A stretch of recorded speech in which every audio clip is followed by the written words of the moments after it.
Ingat ini baik-baik. Setiap Anda mendapatkan cabaran ujian dari Allah Subhanahu wa taala, maka satu, tidak pernah Allah turunkan cabaran kecuali kita mampu mengatasinya. Satu. Dua, tidak pernah Allah turunkan cabaran pada setiap umat kecuali di balik cabaran itu ada solusi termudah untuk mengatasinya. Jadi Anda mesti yakin kalau ada ujian semacam ini, insya Allah bisa selesai. Ada masalah semacam ini, insya Allah bisa dilewati. Itu prinsip dalam Al-Quran. Dan ketiga, tidak pernah Allah turunkan ujian pada setiap zaman, masa atau generasi berganti kecuali sesuai dengan keadaan zamannya atau keadaan masanya.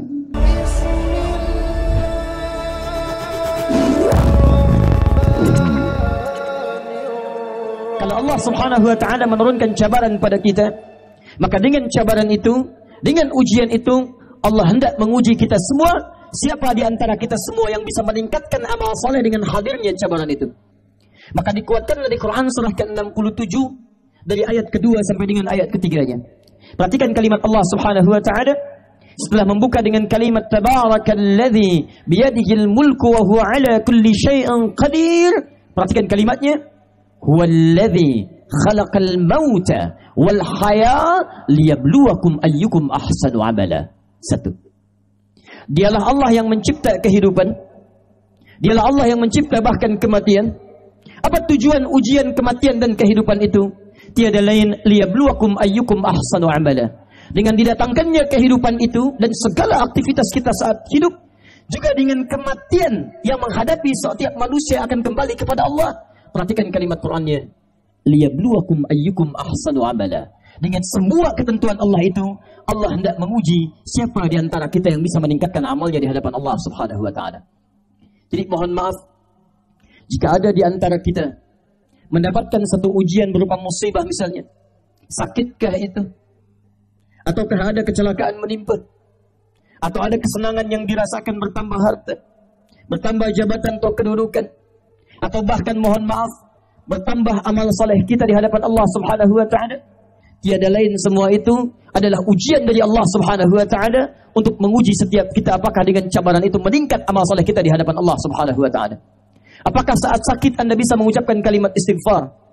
Apakah saat berjaya Anda bisa bersyukur di hadapan Allah Subhanahu wa taala? Apakah saat diuji Anda bisa bersabar di hadapan Allah Subhanahu wa taala?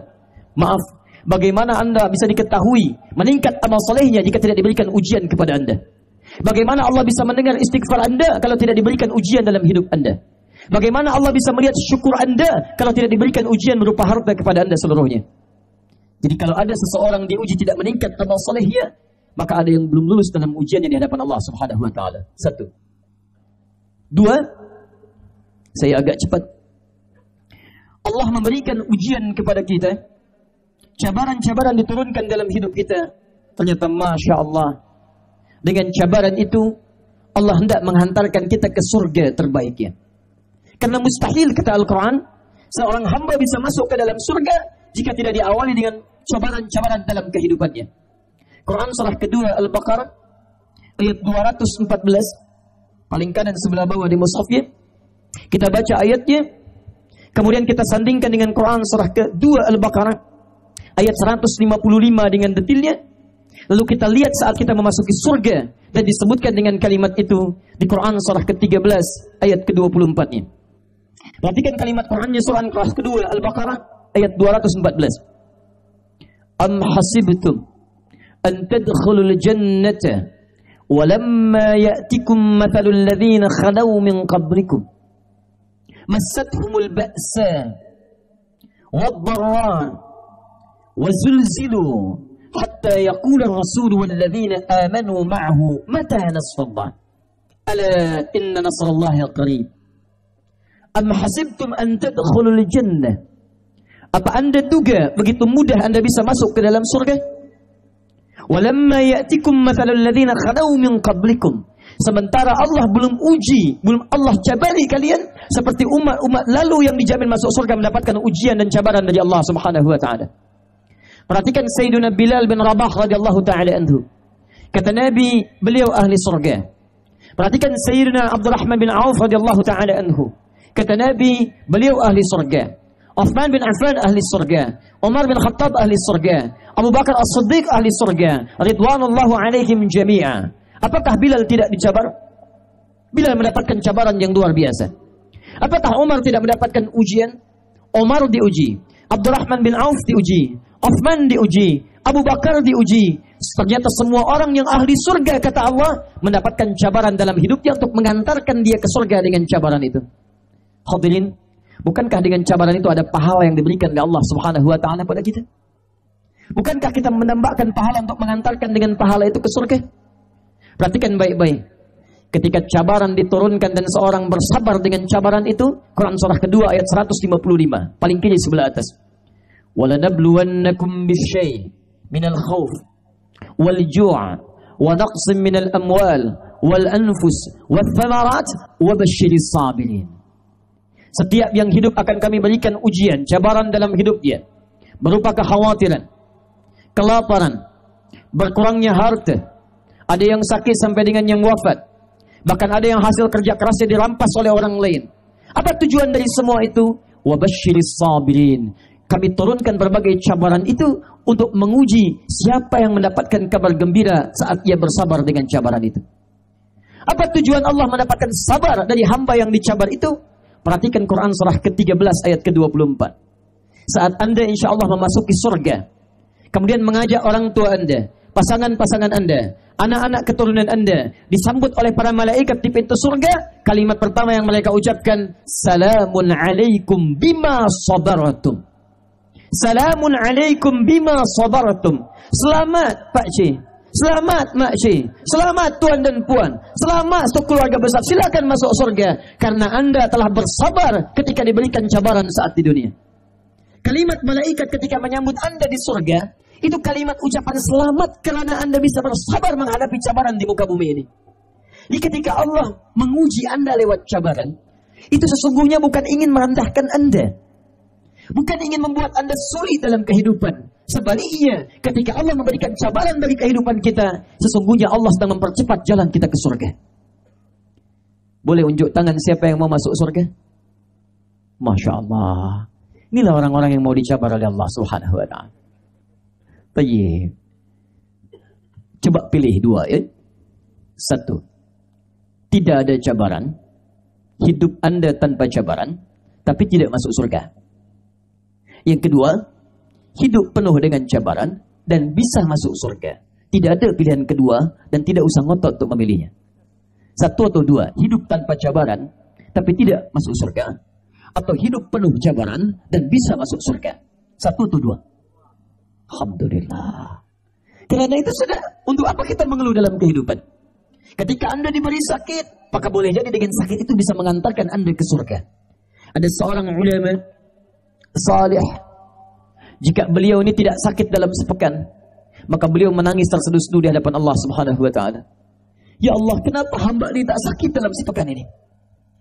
Kawannya heran bertanya kepadanya, kenapa ya Syekh? Anda malah menginginkan sakit sementara orang menginginkan sehat. Kata alim ini, tidakkah engkau mendengar kalimat Nabi SAW bahwa pada satu penyakit itu ada ampunan Allah Subhanahu wa ta'ala? Bukankah ketika seorang sakit dia sering berzikir pada Allah Subhanahu wa ta'ala? Lisannya berzikir, amalannya meningkat, salatnya meningkat, lisannya bersabar.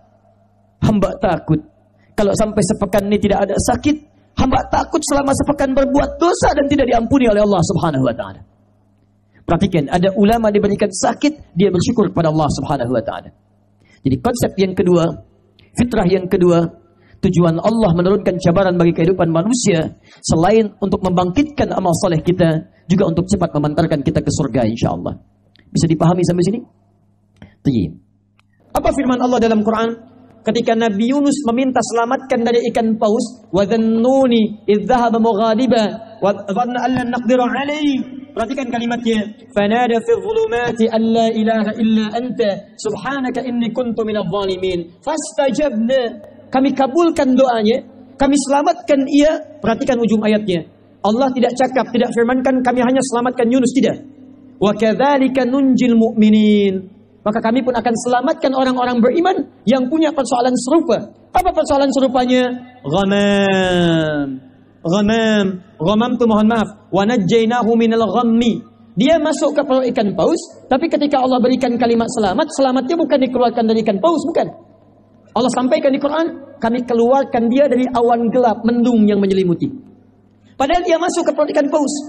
Tapi ketika diselamatkan, bahasa Qurannya bukan kami keluarkan dia dari perut ikan paus, bukan. Bahasa Qurannya, kami keluarkan dia dari awan gelap yang menyelimuti. Saya nak tanya pada tuan dan puan di sini, kalau masuk perut ikan paus itu gelap tak? Pernah masuk dalamnya? Tidak. Tapi kita bayangkan gelap ya. Sulit kita bergerak kanan, kiri, depan, belakang. Sulitnya luar biasa. Perhatikan jawaban Al-Quran ketika menjawab kami selamatkan Yunus dari awan gelap yang menyelimuti. Itu bahasa kiasan majaz. Dalam ilmu balaghah disebut dengan kinayah. Mengambil makna umum pada satu kejadian. Ya, dalam ilmu asbabun nuzul disebut dengan hukumnya al-ibratu bi'umumil lafzi la bi khususis sababi. Kejadian ini jangan diserupakan dengan Yunus pada masuknya perut ikan paus. Bukan itu maksudnya.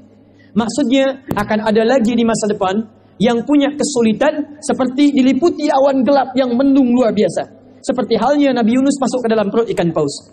Tuhan memang tak masuk dalam perut ikan paus, tapi Anda punya masalah seperti dinaungi awan gelap. Maaf, siang, terik, matahari pun begitu bersinar. Tapi karena masalah Anda pekat, seakan-akan tak nampaklah kehidupan di depan kita. Jalan jadi sempoyongan, tak bisa kita lihat. Itu yang disebut dengan najjainahu minal ghammi.